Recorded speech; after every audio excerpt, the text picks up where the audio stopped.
Okay बेटा, हम लोग पहुंचे स्टैट्स में, testing of the hypothesis, theory pages. Last time मैंने ये सिंबल्स बताए थे, ZT की वैल्यूज बताई थी, हाइपोथेसिस क्या होता है ये बताया था। बेसिकली हाइपोथेसिस मतलब एक अजम्पशन। अभी इस लेक्चर में मैं आपको बता रहा हूँ टाइप्स ऑफ हाइपोथेसिस, कौन से टाइप्स होते हैं, टाइप्स ऑफ हाइपोथेसिस। तो टाइप्स ऑफ हाइपोथेसिस में सबसे पहला है सिंपल हाइपोथेसिस।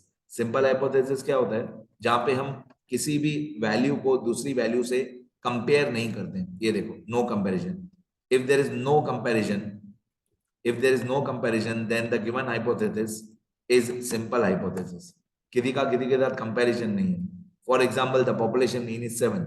अब पॉपुलेशन मीन इज 7 मतलब ना इसमें कुछ मोर है ना इसमें कुछ लेस है, पॉपुलेशन मीन 7 है। ठीक है, कोई कंपैरिजन नहीं। In any hypothesis, if the parameter assumes a specific value, then it is called simple hypothesis. Example, H0 is a hypothesis such that P मतलब probability of success is 1/2. अब इसमें probability 1/2 है मतलब exactly 1/2, न इससे कुछ more है न इससे कुछ less है। probability exactly 1/2 है, न more न less।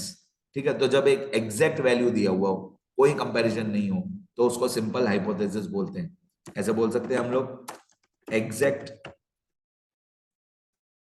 Value is given, less और मोर इज नॉट गिवन। मतलब एक एग्जैक्ट वैल्यू दी हुई होगी प्रोबेबिलिटी ऑफ सक्सेस की, पी की, या मीन की वैल्यू आप बोल सकते हो, या मीन की एक एग्जैक्ट वैल्यू दी होगी, या प्रोबेबिलिटी ऑफ सक्सेस की एक एग्जैक्ट वैल्यू दी होगी। कुछ भी लेस या मोर नहीं होगा, कोई कंपैरिजन नहीं होगा, तो उसको सिंपल हाइपोथेसिस बोलते हैं। ठीक है, इसको रीड कैसे करते हैं एक बार फिर से बताता हूं। H0 is a hypothesis such that probability of success is 1/2। इसको ऐसे रीड करते हैं। ठीक है, ये हुआ सिंपल हाइपोथेसिस। अब कॉम्पोजिट हाइपोथेसिस, कॉम्पोजिट में कंपैरिजन होगा। इफ देयर इज कंपैरिजन, देखो यहां पे लिखा हुआ है, if there is comparison, comparison है। If there is comparison, that is words like, that is words like higher, lower, less than, more than, words like lower, higher, less than, more than are given, comparison hai, then the given hypothesis is called composite hypothesis. Example, the average height of students of college A is more than the average height of students of college B। यहाँ पे दो colleges compare हो गए ना, A और B, college A और college B के students की हाइट कंपेयर हो रही है। ठीक है, तो अगर हम दो कॉलेजेस को कंपेयर कर रहे हैं मतलब लेस या मोर हुआ, तो इसको कंपोजिट हाइपोथेसिस बोलते हैं। In any hypothesis, if the parameter assumes a set of values, then it is called composite hypothesis. Example, H0 is a hypothesis such that probability of success is less than equal to 1/2। Simple वाले में क्या था, equal to 1/2। अब ऊपर simple वाला देखोगे ना, ये सिंपल वाले में इक्वल टू 1/2 था, और कॉम्पोजिट वाले में लेस देन इक्वल टू 1/2। ठीक है, अब इसमें हम ऐसा लिखें, that is exact value is not given, exact value is not given, less और मोर इज गिवन, कॉम्पोजिट वाले में। चलो आगे बढ़ते हैं। इसके बाद है नल हाइपोथेसिस। यहीं से हमारा धीरे धीरे सम्स की तरफ हम जाएंगे। Null hypothesis, a statistical hypothesis which is written for the possible acceptance is called null hypothesis. मतलब किसी भी हमारे आंसर में, यहीं से हमारा H0 से, नल हाइपोथेसिस से ही हमारा आंसर शुरू होता है। जो हाइपोथेसिस हम एक्सेप्ट करने के लिए लिखते हैं उसको नल हाइपोथेसिस बोलते हैं। It is denoted by H0। 0 मतलब नल और H मतलब hypothesis. It is denoted by H0। जो हाइपोथेसिस हमने एक्सेप्ट करने के लिए लिखा है, a statistical hypothesis which is written for the possible acceptance is called null hypothesis. It is denoted by H0। Example, mean of the population is H0, sorry, mean of the population is 50। H0 is an hypothesis such that mu equal to 50, means of both the populations are equal। H0 is a hypothesis such that mu1 equal to mu2। the coin is unbiased, coin मतलब head और tail वाला, unbiased, unbiased मतलब सीधा है, biased मतलब टेढ़ा मेढ़ा। बायास्ड मतलब टेढ़ा मेढ़ा, अनबायास्ड मतलब हर तरफ से इक्वल है, ऊपर नीचे हर तरफ से इक्वल है, उसको अनबायास्ड बोलते हैं। The coin is unbiased.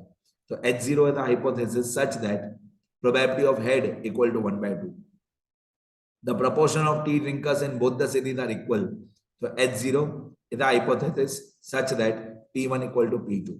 तो पहले वाले में था population mean is 50, population mean का सिंबल मैंने आपको बताया था म्यू, म्यू इक्वल टू 50। दूसरे में है means of both the population are equal, तो म्यू1 इक्वल टू म्यू2। The coin is unbiased, coin unbiased होगा मतलब जितना हेड का प्रोबेबिलिटी होगा उतना ही टेल का प्रोबेबिलिटी होगा, तो P equal to 1/2। The proportion of tea drinkers in both the cities are equal, तो proportion of tea drinkers in both the cities are equal, तो P1 equal to P2। proportion मतलब probability, probability मतलब P, equal, equal मतलब बीच में equal to की sign आएगी, both the cities मतलब 1 और 2, ठीक है, ये null hypothesis। इसके बाद होता है alternate hypothesis, hypothesis complementary, hypothesis complementary to the null hypothesis is called alternate hypothesis. मतलब जो भी H0 में था, नल हाइपोथेसिस में था, उन सबका उल्टा, उसको H1 बोलते हैं। जो भी H0 में हमने अज्यूम किया है, नल हाइपोथेसिस में हमने अज्यूम किया है, उन सबका हम लोग उल्टा कर देंगे, रिवर्स कर देंगे। जैसे पहले वाले में हमने H0 में लिखा था, पहले वाले में हमने H0 में लिखा था म्यू इक्वल टू 50, तो अभी हम लिखेंगे H1, H1 is the hypothesis, H1 is the hypothesis where mu is not equal to 50। पहले हमने लिखा था म्यू इक्वल टू 50, अभी हम लिखेंगे म्यू नॉट इक्वल टू 50। फिर सेकंड एग्जांपल में हमने लिखा था म्यू1 इक्वल टू म्यू2, तो अभी हम लोग लिखेंगे म्यू1 नॉट इक्वल टू म्यू2, अभी हम लोग लिखेंगे म्यू1 नॉट इक्वल टू म्यू2। पहले म्यू1 इक्वल टू म्यू2, अभी म्यू1 नॉट इक्वल टू म्यू2। फिर पहले हमने लिखा था P1 इक्वल टू P2, अभी हमने लिखा P1 not equal to P2, ठीक है। एक और एग्जांपल, जो थर्ड वाले एग्जांपल का H1 रह गया, थर्ड वाले एग्जांपल का H1, थर्ड वाले में लिखा हुआ है P इक्वल टू हाफ, तो P इक्वल टू हाफ की जगह पे मैं कर दूंगा P not equal to half, यहाँ पे मैं नॉट इक्वल टू 1/2 कर दूंगा। P इक्वल टू हाफ, उसकी जगह पे मैं कर दूंगा P not equal to half, ठीक है, P not equal to half, clear. तो H0 में जो सब इक्वल टू था, H1 में वो सब नॉट इक्वल टू हो जाएगा। पहले वाला था म्यू इक्वल टू 50, तो अभी लिखेंगे नॉट इक्वल टू 50। म्यू1 इक्वल टू म्यू2, तो या तो म्यू1 मोर देन म्यू2 या तो म्यू1 लेस देन म्यू2। फिर यहाँ पे था P इक्वल टू 1/2, तो नीचे आएगा P नॉट इक्वल टू 1/2। फिर ऊपर है P1 इक्वल टू P2, तो नीचे है P1 लेस देन P2 या P1 मोर देन P2 भी हो सकता है, ठीक है। तो ये अल्टरनेट हाइपोथेसिस बोलते हैं इसको, H1 बोलते हैं इसको, और नल हाइपोथेसिस को H0 बोलते हैं। बस इसके आगे जितना भी है वो नेक्स्ट वीडियो लेक्चर में समझाऊंगा। इस वीडियो लेक्चर में मैंने क्या बताया, टाइप्स ऑफ हाइपोथेसिस, ये लिखना सब थियरी वाले पेजेस में। ये पहले हाइपोथेसिस, फिर टाइप्स, सिंपल,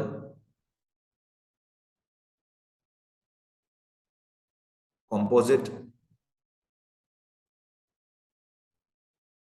नल और अल्टरनेट, ठीक है। इतना लिखो सब लोग, लिखते रहो बेटा।